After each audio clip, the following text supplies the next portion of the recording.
আমি দেখুৱাম এইখন নিউ মডেল r15 হয় আৰু ইয়াৰে পিছৰ ব্ৰেক শ্বুটো চেঞ্জ কৰিব।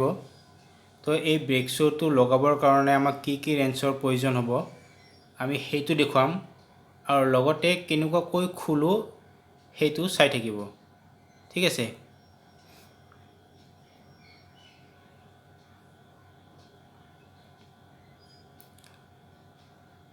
এই নাটটো খুলিবৰ কাৰণে আমাক 19 mm সকেট লাগিব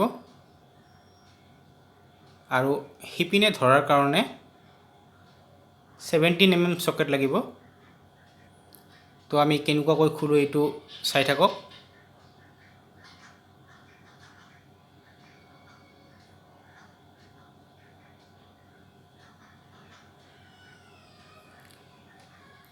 এই নাটটো খোলা হোৱাৰ পাছত নাটটোৰ ওপৰত এখন কাপোৰ দি ল'ব যাতে এই নাটটো কোনো ধৰণৰ ক্ষতি নহয়।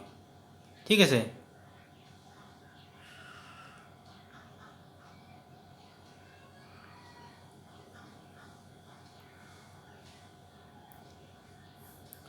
এইটোক ডিস্ক কেলিপাৰ বুলি কয়। এইকেইখন হ'ল ডিস্কপেড। এই ডিস্কপেড কেইটা খুলিবৰ কাৰণে আমাক এলেংকি ৰেঞ্চৰ দৰকাৰ হ'ব আৰু এই নাট কেইটা খুলিলেহে এই ডিস্কপেড কেইটা ওলাই আহিব। তো চাই থাকক।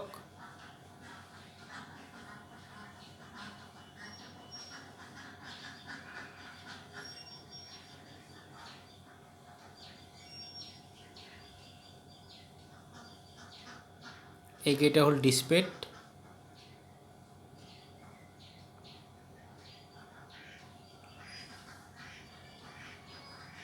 এইটোক কয় পিষ্টন। যেতিয়া নতুন ডিস্কপেড লগাব এই পিষ্টনটো তলফালে হেঁচি দিব যাতে ডিস্কপেড কেইটা লগোৱাত সুবিধা হয়।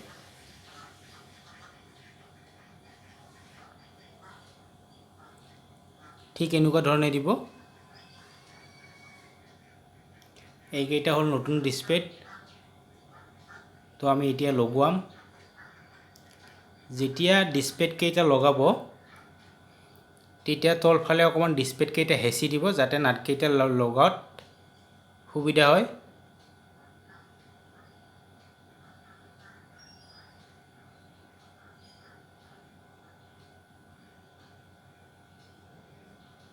আৰু এই নাটকেইটা ভালকৈ টাইট দিব।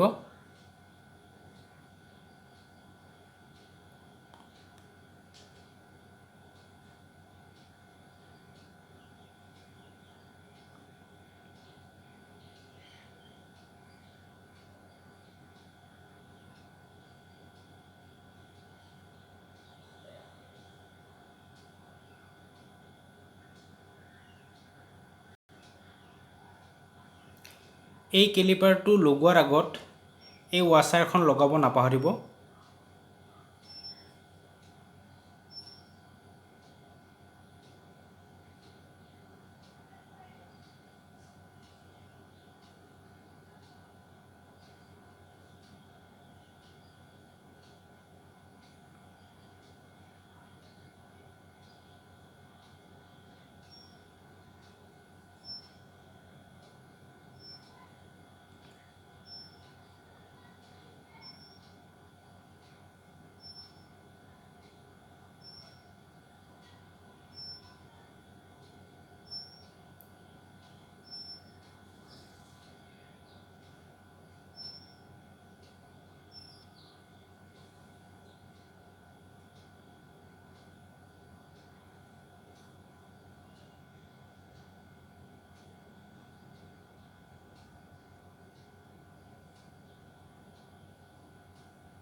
এই নেটটো ফুল টাইট দিব।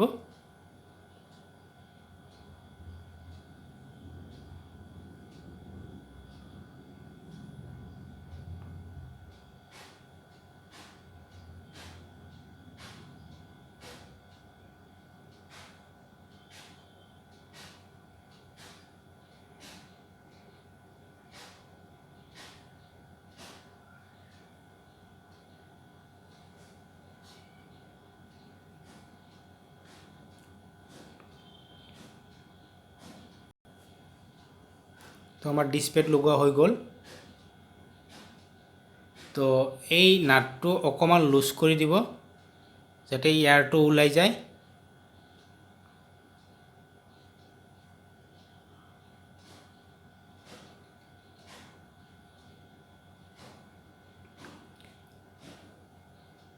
এই এয়াৰটো ওলোৱাৰ পাছতহে আমাৰ ব্ৰেক ভালকৈ ধৰিব।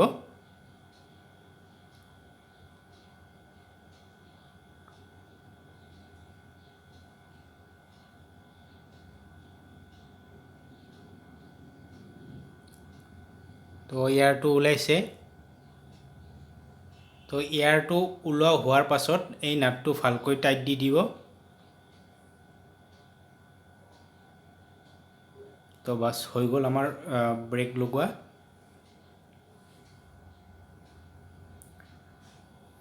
তো ভিডিঅ'টো চাই ভাল লাগিলে লাইক কৰিব, শ্বেয়াৰ কৰিব, ছাবস্ক্ৰাইব কৰিব আৰু কিবা সুধিব লগা হ'লে কমেণ্টত জনাই দিব। ঠিক আছে, ধন্যবাদ।